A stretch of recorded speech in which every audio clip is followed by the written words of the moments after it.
Hello friends, मैं हूं शिवराज सिंह। स्वागत है आपका मेरे चैनल हिस्ट्री विद सिंह में। दोस्तों, आज की क्लास में आप पढ़ेंगे सल्तनत काल के बारे में। ठीक है, अभी आपने पीछे के वीडियो में, अभी जस्ट पिछले वीडियो में आपने पढ़ा मोहम्मद गोरी के बारे में। ठीक है, आपने देखा कि कैसे जो है गजनी से लेके पूरे भारत की कई जगहों पे जो है मोहम्मद गोरी विजय प्राप्त करता है। अगर आपने वो वीडियो नहीं देखा है तो उसे देख लीजिए, क्योंकि उसे आप देख लेंगे तो ये आगे की जो ये सब वीडियो हैं अच्छे से समझ में आएंगी, क्योंकि एक के बाद एक जो है चीज़ें जुड़ी होती हैं। ठीक है ना।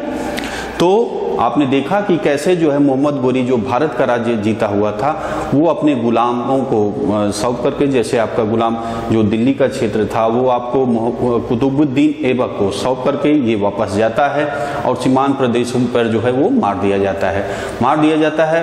तो था क्या कि गौरी का तो कोई जो है उत्तराधिकार किसी को कहा नहीं था, तो जो जहां गुलाम शासन कर रहे थे वो जो है शासक बन गए, है ना।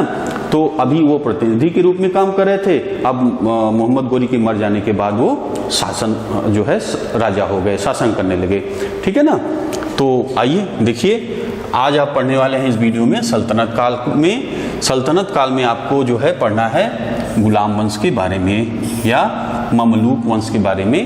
इस वीडियो में आप पढ़ेंगे। ठीक है, देखिए सल्तनत काल में जो ये समय है जो आप पढ़ेंगे, गुलाम वंश को पढ़ेंगे, जिसका शासनकाल जो है देखिए समय है 1206 से 1290 ईस्वी तक। ठीक है, 1206 से 1290 ईस्वी तक जो है इनका शासनकाल है। ठीक है ना। ये समय है दोस्तों जो है दिल्ली सल्तनत की स्थापना का। इस समय दिल्ली की स्थापना होती है। ठीक है, तो अब देखिए यहाँ पे गुलाम वंश आपको लिखा है और ममलूक वंश। देखिए कई किताबों में आपको गुलाम वंश मिलता है, कई किताबों में आपके ममलूक वंश मिलता है ना। तो इसको भी थोड़ा सा समझ लीजिए। देखिए इन्हें गुलाम शासक कहना ठीक नहीं है। अब गुलाम वंश क्यों कहते हैं भाई? आप कुछ किताबों में आपको देखिए ये तर्क मिल रहा है कि भाई इन्हें गुलाम वंश कहना ठीक नहीं है, क्योंकि गुलाम वंश के शासक कभी गुलाम नहीं रहे। ठीक है, गुलाम वंश के शासक कभी गुलाम नहीं रहे थे। ठीक है, तीनों राजवंशों के संस्थापक ऐबक हों, चाहे इल्तुतमिश हों और बलबन हों, गुलाम थे, परंतु इनमें से पहले दो गुलामी से मुक्त कर दिए गए थे, यानी शासक बनने से पहले ये मुक्त कर दिए गए थे, है ना। इन्हें ममलूक कहना अधिक उचित है, क्योंकि इससे आशय गुलामी के बंधन से मुक्त माता पिताओं से उत्पन्न वंशजों से है। क्लियर है।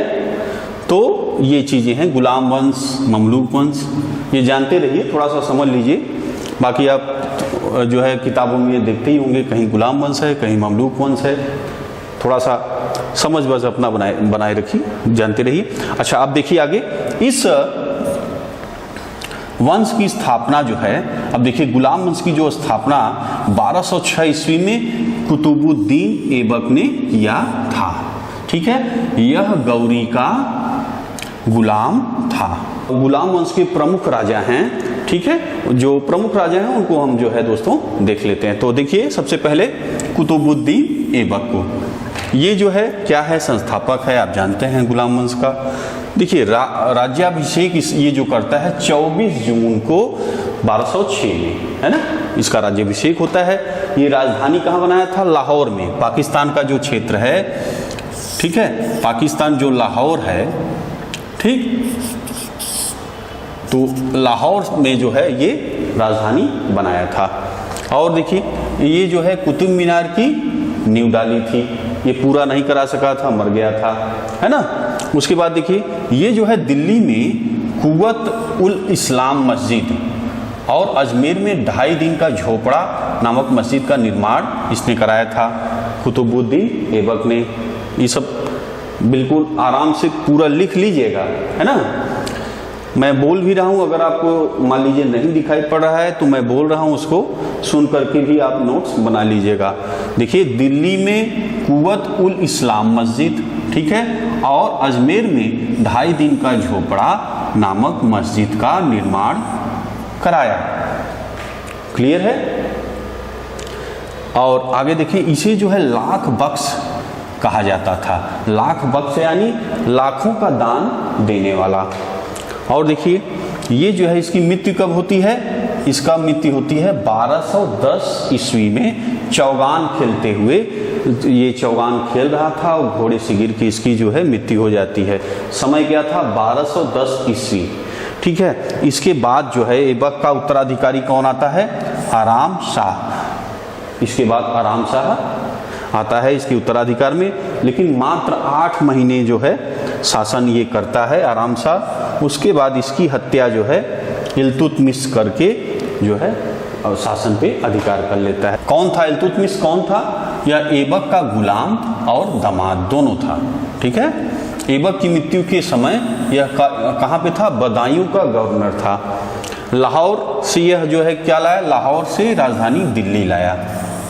ठीक है, लाहौर, अभी आपने देखा कि लाहौर में राजधानी था, ऐबक वहीं से शासन कर रहा था, लेकिन अब ये इल्तुतमिश आया तो क्या किया?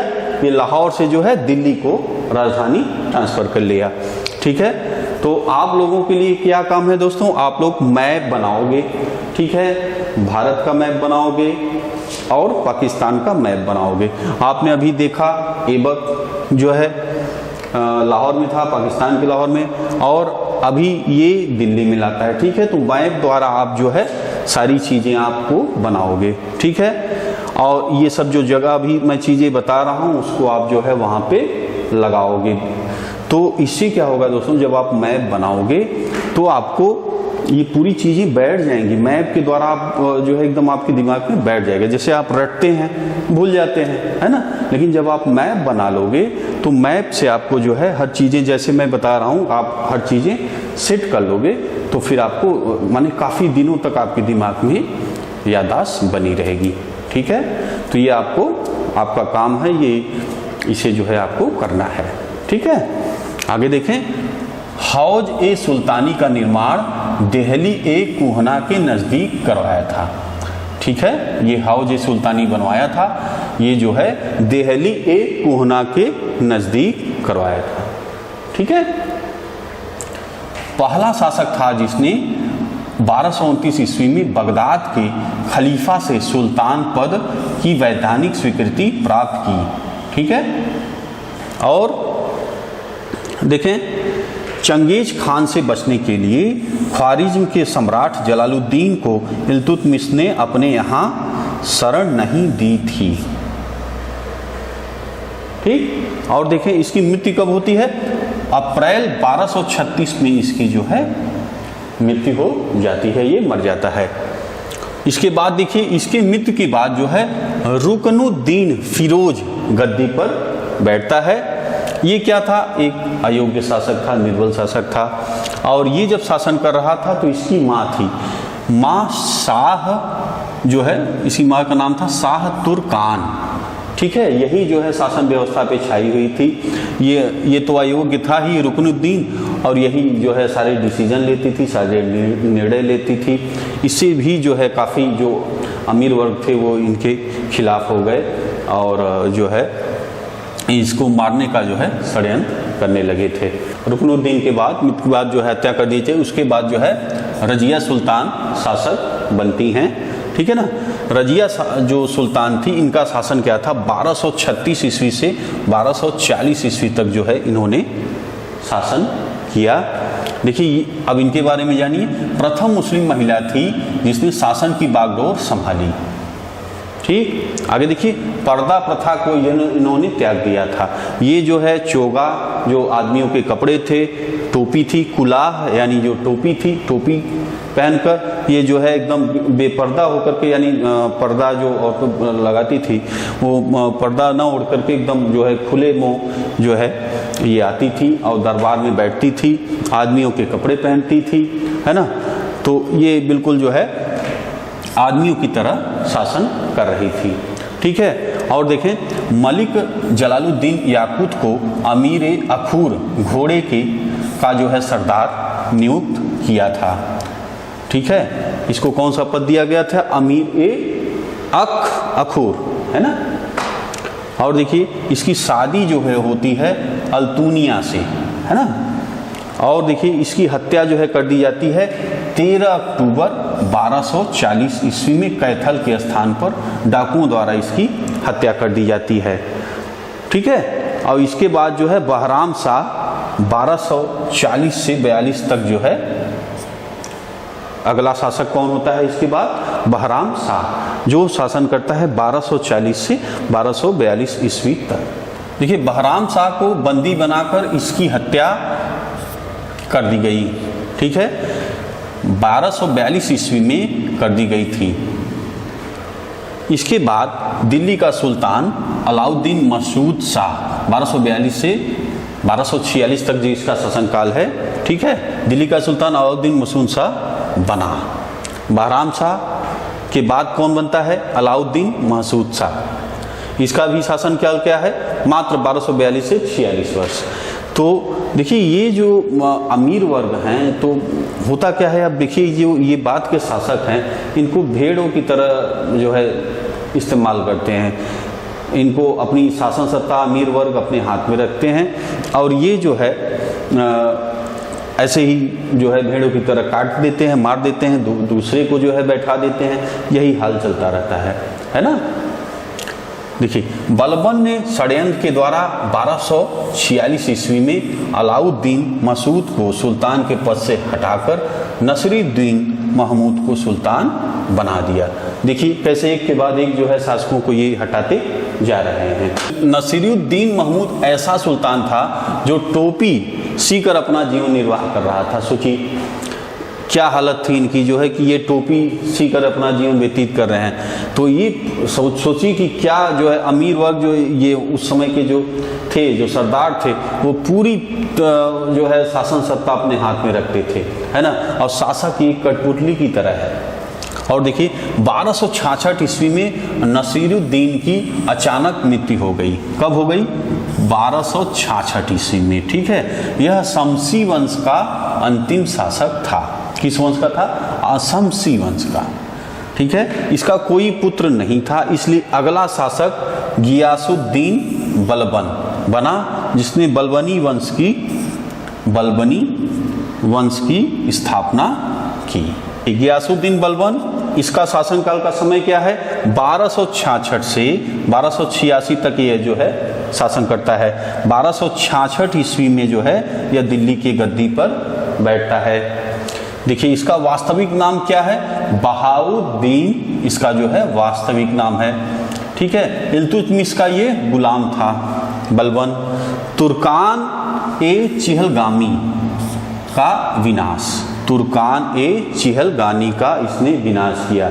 यानी ये तुर्कान ए चिहलगानी यानी जो 40 जो सरदार थे, इसका जो गठन था वो इल्तुतमिश ने किया था, उसका इस जो है इसने विनाश कर दिया। उसके सदस्यों, सारे सदस्यों को जो है, जो बचे हुए थे उनको जो है मरवा डालता है ना। और ये इल्तुतमिश ने बनाया था और इसने विनाश कर दिया। तो इसको जो है आपको याद रखना है, एग्जाम में पूछता है। आगे देखें, मंगोलों के आक्रमण से दिल्ली की इसने जो है रक्षा करता है। फारसी के प्रसिद्ध कवि अमीर खुसरो, अमीर हसन इसके दरबार में रहते थे। दरबार जो राज दरबार में सीजदा एवं पैबोस प्रथा की शुरुआत इसने ही की थी, है ना। सीजदा यानी जो घुटने के बल जो है बैठ करके पैर जो है झुकाना, है ना, ये सीजदा है। और पैबोस क्या है? पैबोस है दोस्तों जैसे कि पेट के बल लेट जाना, ठीक है, और सुल्तान के पैर को चूमना, है ना। तो ये जो है पैबोस है, इसे कहा जाता है। आगे देखें, फारसी रीति रिवाज पर आधारित नवरोज उत्सव को प्रारंभ कराया इसने। अच्छा देखिए, लौह एवं रक्त की नीति जो है इसने अपनाई थी। जैसा कि मैंने आपको बताया कि जो ये विनाश करता है, 40 सरदारों में जो बचे थे जो है इसको सबको हत्या करा देता है। इल्तुतमिश के जितने भी परिवार के सदस्य थे सबको ये मरवा डालता है, और जो भी इसकी खिलाफत में था उसको जो है बड़ी कड़ी सजाएं देता है। एक कुछ तो और उदाहरण मिलते हैं कि कोड़े, एक दो जो है कोड़े से जो है मार डालता है ना, मार मार के। तो इस तरह जो है इसकी पूरा जो है लव एवं रक्त की ये नीति अपनाता है, और अपने जो विरोधी थे वो चुन चुन कर जो है पूरा मार डालता है, हत्या कर डालता है। और देखिए इसकी एक उपाधि उलूग खां, है ना, इसकी उपाधि ये है। ये उपाधि जो है कौन दिया था? नसीरुद्दीन द्वारा इसको दिया गया। गुलाम वंश का अंतिम शासक शमसुद्दीन कैमुर्स था। गुलाम वंश या ममलूक वंश मैंने आपको बताया। तो अब ये जो है शमसुद्दीन कैमुर्स जो है ये गुलाम वंश का अंतिम शासक है। कैमुर्स की हत्या करके जलालुद्दीन खिलजी सुल्तान बन गया। ठीक है, कब इसकी हत्या होती है कैमुर्स की? 1290 ईस्वी में। ठीक है, 1290 ईस्वी में जो है कैमुर्स की हत्या कर दी जाती है, जलालुद्दीन खिलजी कर देता है और जो है ये शासक बन बैठता है जलालुद्दीन खिलजी। इस प्रकार इल्बारी तुर्कों का शासन समाप्त हुआ और खिलजी वंश की सत्ता स्थापित हो गई। ठीक है, और अगले आप वीडियो में आप खिलजी वंश के बारे में पढ़ेंगे। ठीक है दोस्तों, बाकी अगर कुछ आपको और पूछना है, कुछ जानना है तो आप कमेंट्स में बताइएगा, है ना, पूछिएगा। और जो मैंने आपको बताया है कि आपको मैप बनाने हैं और मैप बना करके जो मैंने आपको बताया था उस हर चीज़ें जो दिल्ली में जो अभी मैंने बताया जो चीज़ें जहाँ जहाँ थी वो आपको जो है वहाँ पे लगाना है। ठीक है, तो बस दोस्तों आज इतना ही। मिलेंगे आपसे अगले वीडियो में। वीडियो देखने के लिए दोस्तों बहुत बहुत धन्यवाद।